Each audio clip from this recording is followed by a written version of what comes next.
네, 우리 오늘 말씀 제목 다 함께 읽어보실까요? 준비 시작. 감사를 정체성으로 삼는 사람. 아멘. 네, 오늘은 넥스 스텝의 마지막 시간입니다. 우리가 2026년도를 바라보는 주제로 꿈, 기대, 플랜, 행동을 나누었고요. 그다음에 2025년도를 돌아보는 주제로 점검과 회개를 나눴고요. 이제 마지막 주제인 2025년도를 돌아보면서 감사라고 하는 주제로 오늘 메시지를 나누게 됩니다. 여러분 오늘 본문에서 보면요 매우 중요한 문장이 나오는데요. 너희는 감사하라 이렇게 이야기를 하지 않고요. 감사하는 자가 되라 이렇게 이야기를 합니다. 감사하는 것과 감사하는 자가 되는 것은 다릅니다. 한 번의 행위를 하는 것과 정체성을 삼는 건 다른 문제입니다. 한 번 하는 것은 매우 미약하지만 정체성은 훨씬 더 뿌리가 깊기 때문입니다. 아이가 이쁘다고 지나가는 아이 한 번 쓰다듬는 것과 엄마가 되는 것은 다르듯이 한 번 감사를 하는 것과 감사하는 자가 되는 것은 다릅니다. 오늘 성경은 우리들에게 감사하라라고 하지만 다른 한편으로는 감사하는 자가 되라 이렇게 이야기를 합니다. 이걸 뭐라 그러냐면 감사를 정체성으로 삼는 사람이다라고 이야기를 할 수가 있겠습니다. 여러분 감사하는 자가 되십시오. 그런데요. 감사라고 하는 주제가 얼마나 뻔하고 많이 얘기하는 주제입니까? 근데 우리는 지금 이런 얘기를 하려고 하는 게 아닙니다. 긍정적으로 생각하십시오. 감사하면 감사한 일들이 더 많이 벌어지니까 감사하십시오. 매일마다 감사한 거 일기로 적으십시오. 이런 얘기를 드리고 싶은 것이 아닙니다. 우리가 감사를 정체성으로 삼을 수 있는 이유는요. 긍정 심리학이나 감사하면 감사한 일이 더 많이 벌어지기 때문이 아니라 복음 때문입니다. 우리가 감사하는 자가 되는 이유는요. 복음 때문입니다. 이것을 예시로 설명을 좀 드리도록 하겠습니다. 저는 몇 년 전 바닷가에 빠져서 죽을 뻔한 적이 있습니다. 수련회에 함께 갔는데요. 여름 수련회였습니다. 속초로 갔어요. 고성 앞바다로 갔습니다. 여름 바다 경험하고 싶었습니다. 딱 바닷가에 앞에 갔는데요. 파도가 꽤 많이 쳤습니다. 저는 속으로 이런 생각을 했습니다. 역시 바다는 파도지. 이런 생각을 했습니다. 근데 빨리 눈치챘어야 되는데요. 바닷가에 들어가서 노는 사람이 한 명도 없었습니다. 그때 눈치를 챘어야 되는데 눈치 없이 파도다 하고 들어갔습니다. 들어갔는데요. 나오지를 못하는 거예요. 네, 헤엄을 치는데요. 점점 파도가 저를 바다로 끌고 들어가는 겁니다. 전 나중에 그 파도가 너울성 파도라는 것을 뉴스를 통해서 알게 되었습니다. 저 진짜 9시 뉴스 나올 뻔했습니다. 그날요. 네, 실종 신고 돼서요. 점점 안으로 들어가는데 밖에서 그 장면을 보던 예나 집사님이 발을 동동 구르다가 뭐라도 해야 되겠다고 생각을 했습니다. 옆에서 40대 되신 남자 어른 3명이 술을 드시고 있었습니다. 가서 도움을 요청했습니다. 저기 바다에 빠져가지고 못 나오고 있어요. 좀 도와주세요. 그분들도 되게 위험한 상황이었는데 용기를 내서 그분들이 헤엄쳐서 들어오셨습니다. 들어오시다가 그분들이 전문가셨는데 너울성 파도 때문에 그분들도 끝까지 들어오지 못하시고 소리쳤습니다. 옆에 보면 안전줄이 밧줄이 있었어요. 밧줄 잡으세요. 밧줄. 제가 처음으로 이러다가 죽을 수도 있겠다라는 생각이 드는데 밧줄 잡으세요. 그 소리 하나 듣고 옆에 밧줄이 보이는 겁니다. 딱 밧줄을 잡고 순간적으로 이제 다 이 생각이 들었습니다. 그래서 그 밧줄을 잡고 겨우겨우 빠져서 나오게 되었습니다. 나중에 알고 보니까 이런 파도에는요. 수영 선수도 안 들어간대요. 너무 안심하고요. 다행이다 생각하고 기뻐했습니다. 근데 여러분, 내가 어떤 죽음의 장소에서 구조화되었을 때 기쁨으로만 끝나면 안 됩니다. 너무 정신없던 찰나에 예나 집사님한테 오시던 이렇게 얘기를 하는 거예요. 이분들이 구조를 해주셨으니까 감사해야 된다는 거죠. 가서 그냥 한마디로 감사합니다. 이래서 될 문제가 아닌 겁니다. 바닷가 앞에 횟집이 있었거든요. 그래서 작은 회 접시 하나를 샀습니다. 그래서 들고 가서 그분들에게 회 드리면서 이렇게 위험한 상황 가운데 구조해 주셔서 너무 감사드립니다. 덕분에 살았습니다라고 감사를 표현했습니다. 여러분, 복음은요. 예수 그리스도께서 자신의 몸을 바쳐서 우리들을 죽음에서 구원해 주셨다는 기쁜 소식입니다. 여러분 믿으십니까? 복음은 기쁜 소식이지만 기쁨으로만 끝나면 안 되는 소식입니다. 왜냐하면 이 기쁜 소식이 되기 위해서 희생을 해주신 분이 계시기 때문에 자연스럽게 우리는 그분에게 감사하는 자가 되게 된다는 거죠. 그래서 사도 바울은 로마서에서 복음의 진리를 쭉 설명하고 난 다음에 로마서 12장 1절에 이렇게 이야기를 합니다. 뭐라고 얘기하죠? 그러므로 너희 몸을 주님께 드릴 산 제사로 드리라. 이는 너희가 드릴 영적 예배니라. 주님께서 너를 구원하기 위해서 자신의 몸을 드렸기 때문에 이제는 그분께 감사해서 너의 몸을 주님께 드리라. 감사합니다 말 한마디로 할 것이 아니라 뭔가 표현을 하나라고 이야기를 하는 것이죠. 그런데요, 왜 우리가 감사하는 자가 되냐면요, 구원에 대한 감사는 구원시켜 주신 그리스도와 하나님에 대한 감사로만 끝나는 것이 아니라 죽음에서 건진받았기 때문에 모든 것에 대한 감사로 이어지게 된다는 겁니다. 죽다 살았으니까. 예, 수련회에서 죽다 살아나니까 수련회 할 수 있다는 게 너무 감사해요. 밥 먹을 수 있다는 게 너무 감사해요. 함께 옆에 있는 사람이랑 게 너무 감사하더라고요. 죽다가 살아난 사람에게는 여러 가지 다양한 형태의 모습들로 다가오는 모든 것들이 감사로 표현되더라 그 말입니다. 여러분, 다시 한번 말씀드리지만 우리가 감사하는 자가 되는 것은 긍정 심리학이 아닙니다. 구원에 대한 감사가 다른 것에 대한 감사로 확장되는 것입니다. 우리가 오늘 이러한 관점에서 세 가지 분야의 감사를 살펴보겠습니다. 공동체적 감사, 예배적 감사, 일상적 감사, 세 가지를 오늘 살펴보도록 하겠습니다. 한번 따라 좀 감사하겠습니다. 공동체적 감사, 예배적 감사, 일상적 감사. 네, 세 가지를 살펴보도록 하겠습니다. 우리 골로새서 3장 15절 말씀 한번 읽어보실까요? 준비, 시작.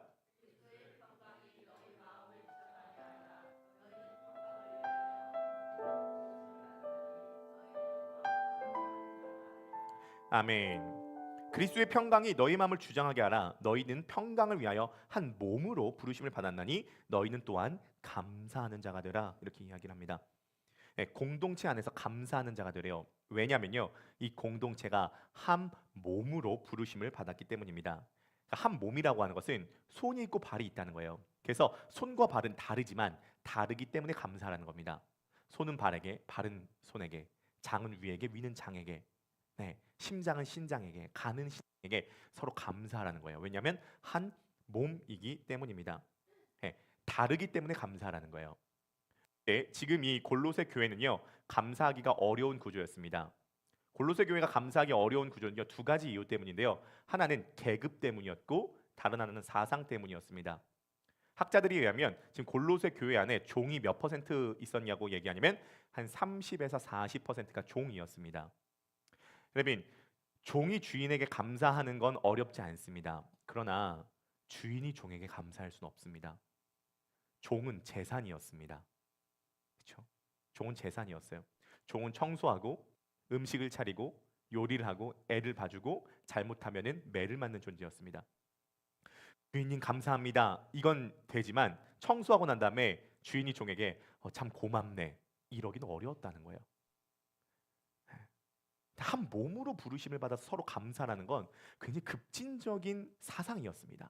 당시로 보면요. 우리는 그것이 익숙하지만 1956년도까지만 하더라도 미국 앨리바마 주에서는요, 실제로 버스를 타면요, 흑인은 뒷자리에 타고 백인은 앞자리에 탔어야 됐대요. 그리고 자리가 없으면 흑인이 자리를 비켜줬어야 된답니다. 네. 로자라고 하는 한 흑인 여성이요, 백인이 탔는데 자리에서 양보하지 않았대요. 저항 운동을 한 거죠. 그날 로자가 경찰에 체포되었습니다. 자리 안 비켜줬다고요. 그래서 흑인 인권 운동이 마틴 루터 킹 목사님을 통해서 이루어진 건 아닙니까? 그 사건을 중심으로. 그러니까 그때가 1956년도 50년밖에 지나지 않았습니다. 그때 당시만 하더라도 흑인 백인이 이렇게 차이가 있었는데 2000년 전은요, 종과 주인의 차이는 어마어마한 차이였어요. 그러니까 주인이 종에게 감사하기는 어려웠다는 것이죠. 뿐만이 아니라 당시에 보면요, 여러 가지 골로새 교회 안에는 사상적인 차이가 있었습니다. 골로새 교회 안에는요, 유대주의자가 있었고요, 천사 숭배자가 있었고요, 그 다음에 이방인이 있었고요, 토속 신앙인이 있었고요, 또 다양한 어떠한 사상을 갖고 있는 그런 사람들이 몰려 있었던 곳이 골로새 교회였다는 거예요. 네, 신비주의자가 있었습니다. 유대주의자가 있었습니다. 이방인이 있었습니다. 토속 신앙인이 있었습니다. 유대주의자가 이렇게 얘기를 했어요. 너희들 돼지고기 먹으면 안 돼. 신비주의자가 이렇게 이야기를 했어요. 너희는 하나님의 음성을 직접 듣고 하나님을 직접 봐야 돼. 당시에 그 골로새 교회 안에 토속적으로 있던 신앙이 어떤 신앙이었냐면은 키빌레 여신 숭배 사상이 있었습니다. 키빌레 여신 숭배 사상. 우리 사진 한번 보여주겠습니까? 네, 이게 키빌레 여신 숭배 사상인데 이게 토속 이 신앙이었어요. 골로새 지역 안에. 근데 이 키빌레 여신 숭배가 중국과 우리나라에도 영향을 미친 하나의 문화가 있습니다. 그게 뭐냐면 거세였어요. 거세. 이 키빌레 여신을 숭배할 때 이 신들은 다 거세를 했어야 되고 때로는 남자들도 거세를 했어야 됐다고 합니다. 왜냐하면 자신의 몸을 자해함으로써 이 여신에게 피를 보임으로 구원을 받는다는 사상이 이때 있었던 거예요. 이러한 토속 종교부터 시작해서 유대주의자, 이방인, 신비주의자가 다 섞여 있는 곳이 바로 골로새 교회였습니다. 계급적으로도 주인과 종이 있고 생각도 차이가 너무 많이 났어요. 여러분, 분열의 중심에는 뭐가 있냐면 그 밑바닥에는 내가 옳다는 생각이 있거든요. 내가 옳다는 건 결국 너가 틀렸다는 것을 의미합니다. 내가 옳고 너가 틀렸다. 그것을 요구하게 되고 강요하게 되는 거죠. 여기에서 몸은 깨어지게 되고 감사는 깨어지게 되더라, 그 말입니다. 오늘날 우리는 흑인과 백인의 차별은 없고 또한 여러 가지 유대주의자, 신비주의자, 천사 숭배주의자가 이곳에는 없지만 우리들도 쉽게 분열을 겪습니다. 제가 지금부터 착한 맛부터 중간 맛, 매운맛으로 소개해드리도록 하겠습니다. 예를 들어 이런 것입니다. 저는 골수 장로교 합동측입니다. 그래서 조금 죄송한 이야기지만 감리교나 침례교를 볼 때 좀 다름을 느낍니다. 이질감을 느껴요. 제가 이제 총신대 나왔거든요. 총신대 신대원에 들어가면요, 이것도 나눕니다. 총신대 신대원에 들어가면 총신대학교 출신 신대원생이 있고 일반 학교 출신 신대원생이 있습니다. 총신대학교 나오고 총신 신대원 출신을 보통 뭐라 그러냐면은 총총이라 부릅니다. 총신 그래서 총총이라 부르거든요. 신대원에 가면요, 총총은요 누구끼리 놀까요? 총총끼리 놉니다. 비슷한 끼리 노는 거예요. 일반 대학교 나오고 총신 신대원 나오면 그들끼리 놀고요. 총총은 총끼리 놀아요. 그런 거죠. 뭔가 다름을 느끼고요. 하나 되는 것에 있어서 장기 신대원생들에게도 있습니다. 저는요, 제가 조금 보수적이 돼가고 조금 꼰대가 되어 가나 봐요. 요즘 찬양 집회를 할 때 화려한 조명으로 찬양을 하는 것에 있어서 약간 거부감이 있습니다. 저 조명에 신경이 빼앗기다가 하나님을 잊어버리게 되는 거 아닌가? 저 조명은 너무 도파민을 자극하는 것 같은데, 이러면서 막 비평하고 싶은 마음이 제 안에 있어요. 점점 좀 보수적이 되어가는 것 같습니다. 조금 중간 맛으로 설명해 드릴까요? 제가 얼마 전에 SNS에서 한 글을 봤는데요. 그 글의 댓글에 엄청난 논쟁이 일어나게 됐습니다. 여러분 한번 생각해 보십시오. 요즘에 중형교회 이상에서 스크린 골프장을 설치하고 있는 교회들이 늘어나고 있다고 합니다. 네, 스크린 골프장. 네, 선교와 신방의 목적으로 스크린 골프장을 설치하는 중형교회. 왜냐면은 중형교회는 돈이 그래도 있으니까 설치하고 있다고 합니다. 처음에 반대 댓글이 막 달립니다. 그러다가 이렇게 얘기를 한 겁니다. 그러면 교회 안에 풋살장이나 농구장이 있는 교회는 왜 욕 안 하냐? 그것도 운동하는 건데 풋살장, 농구장, 체육관이 있는 거기 같이 욕해야 되는 거 아니냐? 그렇게 얘기를 합니다. 그러면 또 한쪽에서 이렇게 얘기합니다. 풋살이나 농구는 서민의 운동이다. 골프는 서민의 운동이 아니다. 욕을 합니다. 그러니까 또 반대 댓글에 이렇게 당기니다. 요즘 골프도 서민의 운동이 많이 됐다. 이렇게 얘기를 많이 합니다. 보십시오. 저는 개인적으로 매우 불호입니다. 저는 개인적으로 매우 불호해요. 하나의 사안을 두고서도 교회 안에 생각이 다 다릅니다. 그래서 제가 이런 얘기를 들었습니다. 교인이 100명이면 100개의 교회가 있습니다. 여기도 지금 한 20명 좀 덜 되는 분이 계시는데요. 여기 20명 정도 되시면요, 20개의 교회가 있습니다. 각자 성향과 취향과 스타일이 다 다릅니다. 우리가 골로새 교회 정도는 아니더라도 성향과 취향이 다 다릅니다. 팀 켈러 목사님이 리디머 교회를 할 때 처음에 개척을 하는데 사람들이 막 오니까요, 이런 얘기를 하더래요. 이 교회는 이게 문제야. 이 교회는 이게 문제야. 라고 얘기를 하더라는 거예요. 예를 들어 이런 겁니다. 왜 이 교회는 전도를 안 해요? 이 교회는 찬양이 좀 약한 것 같아요. 이 교회는 행정 시스템이 조금 문제가 있는 것 같은데요. 팀 켈러 목사님이 처음에 그것 때문에 너무 고심하였는데 하나님께 기도하다가 보니까 하나님께서 응답을 주셨다고 합니다. 그게 뭐냐면 어떤 교회의 문제를 지적하는 그 사람은 그 영역에 대해서 은사가 있는 사람이구나라는 것을 알게 되었다고 합니다. 전도에 대해서 문제를 지적하는 사람은 이 사람이 전도에 대해서 은사가 있는 분이구나. 행정에 대해서 행정에 대해서 은사가 있는 분이구나라는 것을 알게 되었다고 합니다. 그래서 그것을 배치해서 교회가 더 풍성하게 됐다는 이야기를 하기도 합니다. 그러나 교회는 쉽게 분열되기 쉽습니다. 여러분 매운맛으로 좀 말씀을 드려보도록 할게요. 매운맛입니다. 골로새 교회 안에 주인과 종, 천사 숭배자와 신비주의자, 유대주의자가 있었다는 것은 이것을 가리킵니다. 지금 교회 안에 현직 대통령 추종자와 전직 대통령 추종자가 함께 있는 거죠. 그것도 열렬한 추종자. 현직 대통령 추종자와 전직 대통령 추종자가, 그것도 열렬한 추종자가 함께 있는 겁니다. 제가 민감한 상황이기 때문에 대통령 이름은 발설하지 않도록 하겠습니다. 전직도 많잖아요. 전직이 한 명이 아닙니다. 지금 그게 골로새 교회 상황입니다. 착한 맛부터 매운맛까지 있습니다. 이 상황 가운데 교회는 분열되기 쉽습니다. 근데 어떻게 공동체적으로 감사할 수 있을까요? 네. 우리 오늘 골로새에서 3장 11절 한번 보실까요? 골로새 3장 11절입니다. 다 함께 읽어보시도록 하겠습니다. 준비 시작. 거기에는 헬라인이나 유대인이나 할레파나 무할레파나 야만인이나 스구디아인이나 종이나 자유인이 차별이 있을 수 없나니 그리스도는 만유시오 만유 안에 계시니라. 아멘.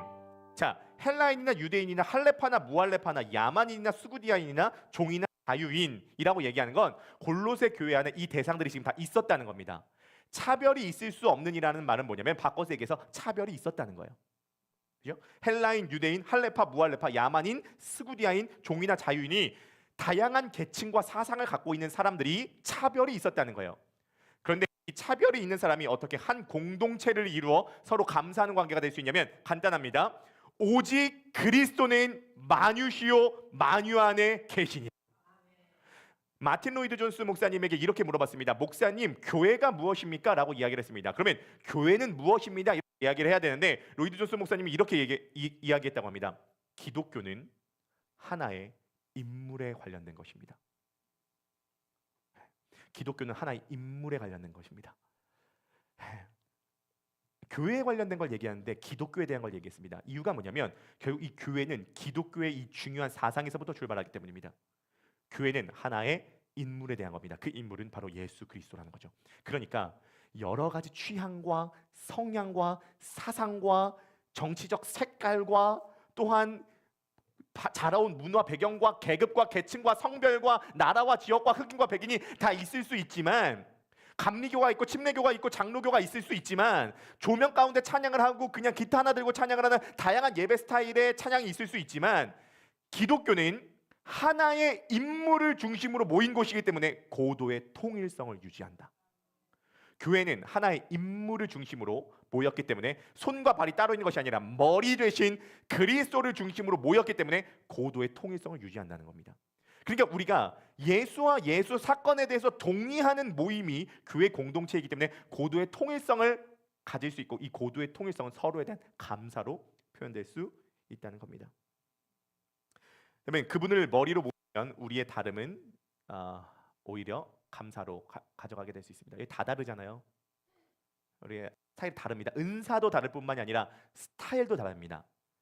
다른 분이 있다는 것을 감사하시기를 주님의 이름으로 간절히 축복합니다. 두 번째 예배적 감사입니다. 우리 골로새서 3절 저 마이크 조금만 올려줄 수 있어요? 아주 조금만 올려주면 되겠습니다. 3장 16절입니다. 다 함께 읽어보실까요? 시작.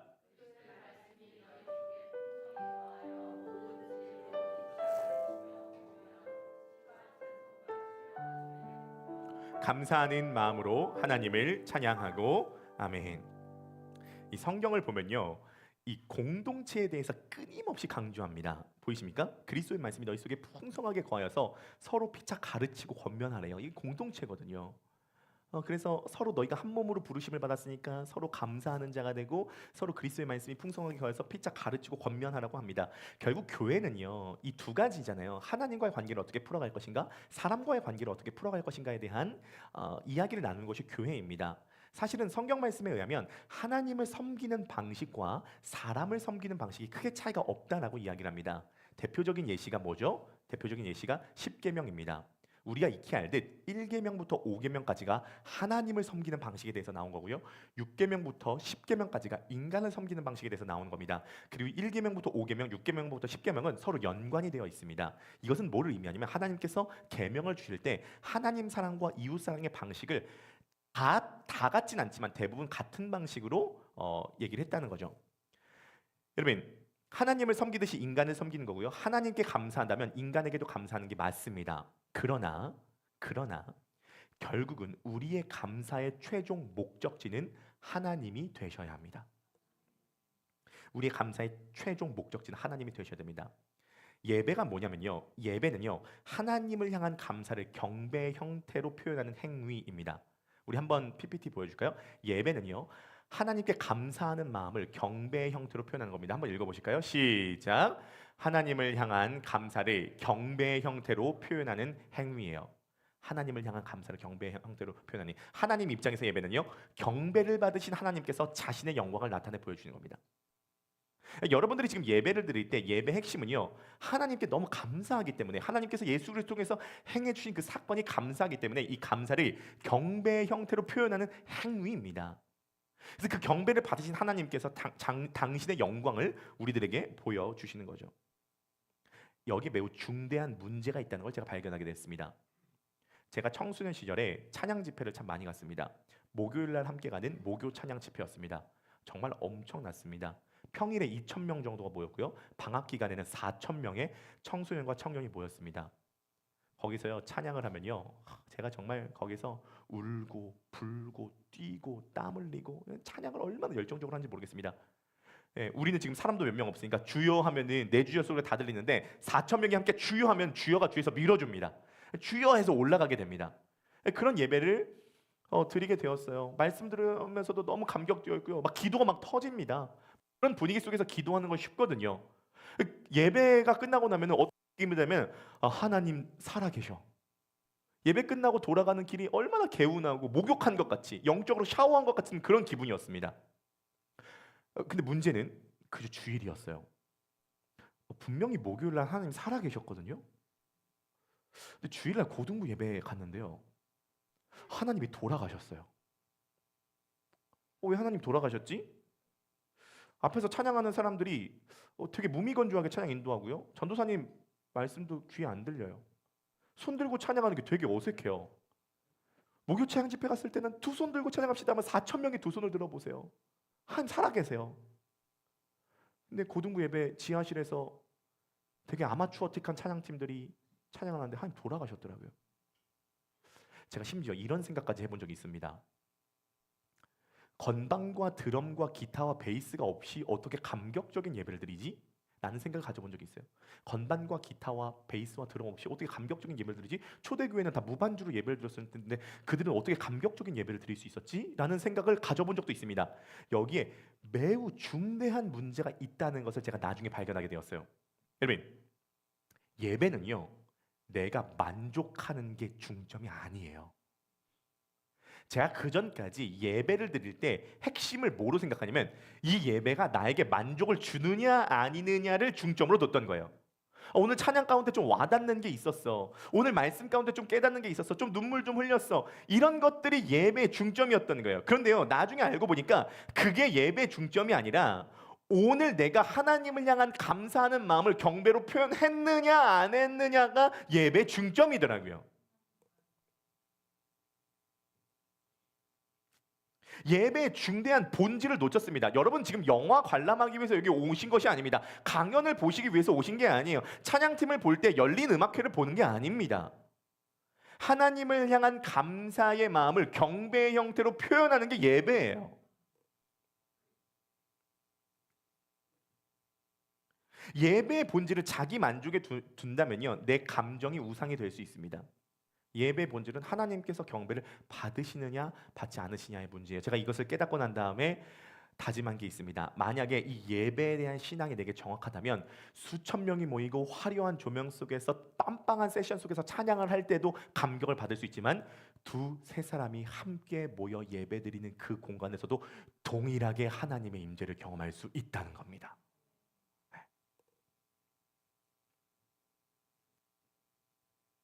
여러분, 그러므로 예배를 위해서 한 주 동안 중보하시기 바라겠습니다. 윗간나의 기도회에 들어오시는 분들만 들어오지 마시고요.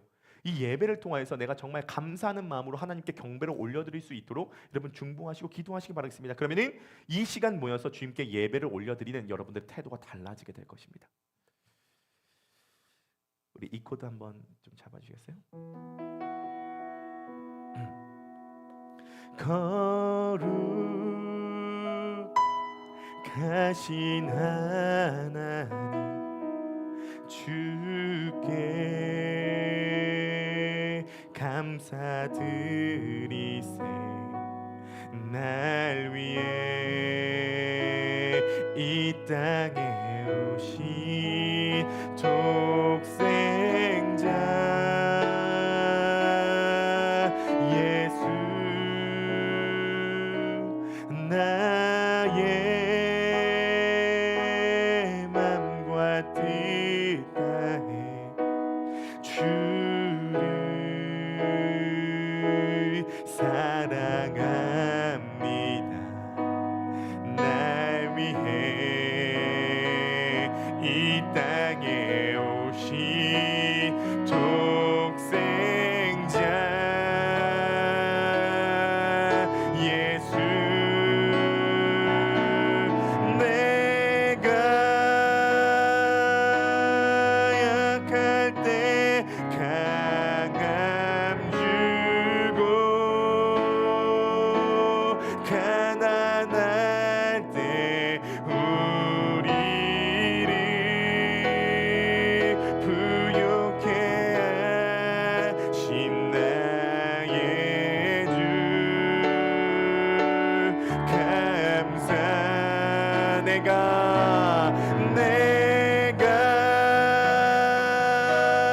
약할 때 강함 주고 가난할 때 우리를 부욕해 하신 나의 주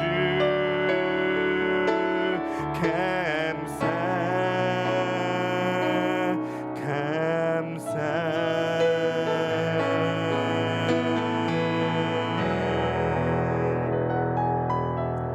우리 옆을 바라보시면서 한번 인사하시겠습니다. 그러므로 예배자가 됩시다.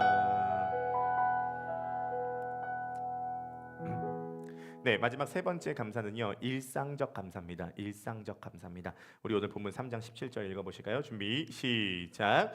또 무엇을 하든지 말에나 일에나 다 주 예수의 이름으로 하고 그를 힘입어 하나님 아버지께 감사하라. 아멘. 우리가 공동체적으로 함께 감사하지만 또한 예배를 통해서 함께 감사하고요. 그리고 성경은요, 일상적으로 너희가 말에나 일에나 무엇을 하든지 주 예수의 이름으로 하고 그를 힘입어 하는 게 감사하라고 이야기를 합니다. 그러니까 일상적으로 말에나 일에나 무엇을 하든지 예수의 이름으로 하고 그를 힘입어 하는 게 감사하라는 거죠. 이것은 당시에 이 성경을 보는 사람들에게는 굉장한 감격으로 다가왔을 겁니다. 우리를 보면 예수님을 통해서 하나님께 감사하라가 되게 익숙한 일이 될 수 있겠지만 당시 이 성경을 보는 사람에게는 굉장한 충격이고 신선한 일이었을 겁니다. 왜냐면요, 하나님께 감사하는 것은요, 일상적으로 할 수 없는 행위였습니다. 그들은요, 반드시 제사장이 제사를 통하여서 제물을 바칠 때만 감사할 수 있었습니다. 근데 지금 바울은요, 예수 그리스도를 힘입어 하나님께 언제든지 말에나 일에나 일상적으로 감사할 수 있다고 말하는 것이죠. 여러분, 그러니까 오늘 여기서 표현해서 되게 중요한 표현이 그를 힘입어 하나님께 감사하는 건데요. 왜 우리가 하나님께 바로 감사하지 않고 예수 그리스도를 힘입어 감사해야 된다고 이야기를 할까요? 간단합니다. 원래 제사와 제물을 바침으로써 하나님께 감사할 수 있는 우리였지만 예수 그리스도께서 자신이 제물이 되어서 자신의 몸을 바침으로써 십자가 위에서 영원한 제사를 드림으로써 하나님께 언제든지 나아갈 수 있는 길을 여셨기 때문입니다. 우리 마태복음 27장 51절입니다. 다 함께 한번 읽어보실까요? 준비 시작. 이에 성소 휘장이 위로부터 아래까지 찢어져 둘이 되고 땅이 진동하며 바위가 터지고. 그러니까요, 예수 그리스도를 통하여서 하나님께 나아갈 길이 열렸기 때문에 우리는 언제든지 무엇을 하든지 예수 그리스도를 통해서 하나님께 감사할 수 있는 자격을 받았다는 겁니다. 그러므로요, 감사는요, 예배 시간에만 하는 것이 아니라 말 하나, 행동 하나에도 스며든 삶의 구조가 되어야 됩니다. 감사는요, 예배 시간에만 하나님께 올려드리는 것이 아니라 삶의 말과 행동 하나하나에 스며든 삶의 구조가 되어야 된다는 것이죠. 여러분, 골로새 교인들이 지금 어떤 말과 행동들을 하고 있었을까요? 골로새 교인들 중에 많은 경우에는 종이었다고 말씀을 드렸습니다. 이들은 이러한 말 행동을 했습니다. 요리, 청소, 빨래, 아이 돌봄, 물 깃기, 빵 굽기, 집안 심부름, 농작물 재배, 포도 수확, 올리브유 생산, 가축 돌보기, 곡물 방앗간 노동, 회계, 재정 관리, 상점 운영, 장사 보조, 건축 노동 운반, 창고 관리, 공방에서 기술 노동, 대장장이나 석공, 목수와 같은 일들을 했습니다. 우리 사진 한번 보여주실까요? 네, 이들이 당시에 했었던 노동의 어떠한 모습들을 그린 사진입니다. 우리 다음 장 한번 보여줄까요? 네, 하나 더 보여주시면 감사하겠습니다. 이들은 다양한 노동을 했었고요. 현대 우리가 했었던 노동보다 훨씬 더 중노동을 했었다고 이야기를 합니다. 이런 모든 노동들을 할 때 말에나 일에나 다 주 예수 이름을 하고 그 이름을 힘입어 순간순간 하나님께 감사하라는 겁니다. 근데 이거 감사하는 게 쉽지가 않습니다. 왜냐하면 한번 여러분 생각해 보십시오. 우리가 뭔가를 감사할 때는요, 뭐에 감사하냐면요, 이것을 감사함으로써 그 다음에 뭔가 돌파가 일어난다는 기대감을 갖고 감사합니다. 근데 종들은요, 당시에 아무리 감사하더라도 그 상황에서 나아질 게 전혀 없었습니다. 이들의 상황을 한번 보십시오. 네 가지의 상황이 있었는데요. 첫 번째, 법적 권리가 없었습니다. 재산이 아님을 입증해야 되는 상황이었고요. 결혼도 법적 결혼이 아니었습니다. 그러므로 재산이었기 때문에 언제든지 팔릴 수 있었어요. 자, 두 번째, 몸의 통제권이 없었습니다. 고문, 처벌, 폭력이 합법이었고요. 주인의 기분에 따라 노동량이 달라졌습니다. 세 번째, 미래가 없었어요. 경제 자유 없고요. 신분 상승 거의 불가능하고요. 자신이 번 돈을 소유가 불가능했습니다. 우리가 뭔가 지금 열심히 하면 그 다음에 점프하겠다라고 하는 기대감을 갖고 감사하는데, 이들은요, 말과 행동에 대해서 감사한다고 해서 그 다음에 나아질 게 전혀 없었습니다. 마지막에는 사회적 멸시, 인간이지만 사회적으로는 도구 취급을 당했다는 겁니다. 결국은 오늘 본문에서 말이나 일이나 주 예수의 이름으로 하고 그를 힘입어 하나님께 감사하는 것은 환경 때문에 감사하는 게 전혀 아닙니다. 이 종들이요, 감사할 수 있는 것은요, 100% 복음 때문입니다. 복음으로 인하여 우리가 하나님께 감사할 수 있다는 것이죠. 예수 그리스도께서 내 대신 죽으심으로 그분이 자신이 제물이 되시고 자신이 영원한 제사를 드리심으로써, 히브리서의 말씀에 나오는 것처럼 영원한 제사를 드리심으로써 우리가 하나님께 나아갈 길을 열게 되었다. 그 사실 덕분에 우리가 죽은 존재였다가 살아나게 됐기 때문에, 우리가 흑암의 권세에서 그의 사랑의 아들의 나라로 옮겼기 때문에 우리는 감사할 수 있다라고 이야기를 하는 거죠. 여러분, 우리가 환경이 좋아지면은 우리가 감사할 수 있다고 생각하지만 전혀 그렇지 않습니다. 기술이 우리들을 편리하게 만들어줄 수 있죠. 여러분 생각을 해보십시오. 10시 전에 쿠팡에서 시키면 다음날 새벽에 도착하는 시대를 살고 있습니다. 12시 전입니까? 많이 시켜보셨나 봐요. 바로 알고 있어요. 12시 전에만 시키면 다음날에 로켓 배송으로, 새벽 배송으로 옵니다. 밖에서 나가서 먹을 필요가 없습니다. 배달의 민족에서 버튼 몇 번이면요, 내가 먹고 싶은 음식이 집 앞까지 배달이 됩니다.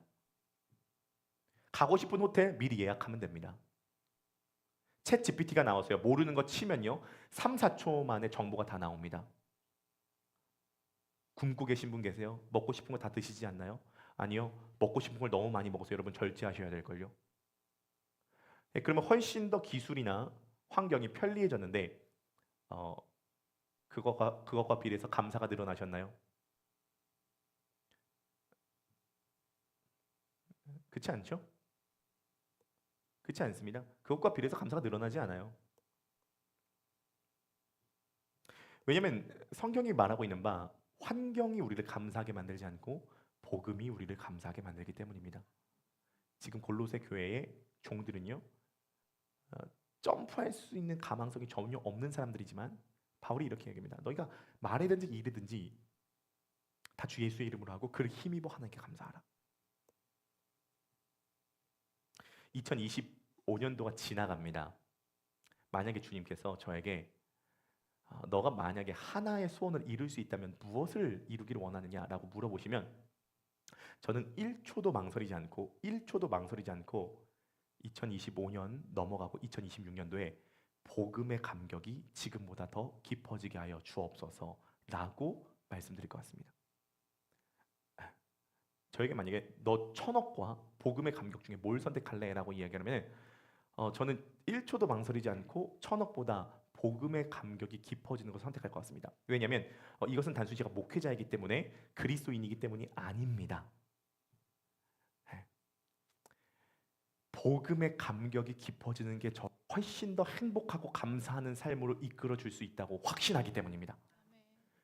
네, 전 겸손하고 싶습니다. 어떻게 겸손합니까? 예수 그리스도께서 내 대신 죽어 주셨다는 그 구원의 감격이 내게 작동될 때 겸손할 수 있습니다. 목회는 추진력이 필요합니다. 어떻게 추진할 수 있습니까? 복음의 감격이 깊어지면요. 능력과 지혜가 어디서 나옵니까? 복음의 감격이 깊어지면요. 상처에서 일어날 수 있는 힘이 어디서 있습니까? 복음의 감격이 깊어지면요. 지속성이 어디서 나올 수 있습니까? 예수께서 내 대신 죽어주셨다는 그 복음의 감격이 깊어지면요. 예배에 대한 뜨거움이 어디서 나올 수 있습니까? 복음에 대한 감격이 깊어지면요. 뭔가 열정적으로 살아갈 수 있는 동력이 어디에 있습니까? 복음에 대한 감격이 깊어지면요. 뭔가 집중력 있게 행할 수 있는 것이 어디에 나옵니까? 복음에 대한 감격이 깊어지면요.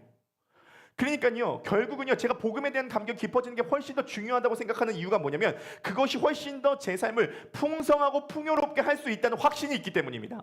아무리 챗GPT가 나오고 배달의 민족이 있고 무슨 쿠팡 서비스가 있고 나를 편하게 해줄 수 있는 환경이 아무리 도래할지라도요, 그것은 나를 결코 행복하고 만족시킬 수 없다라는 것이 결론이에요.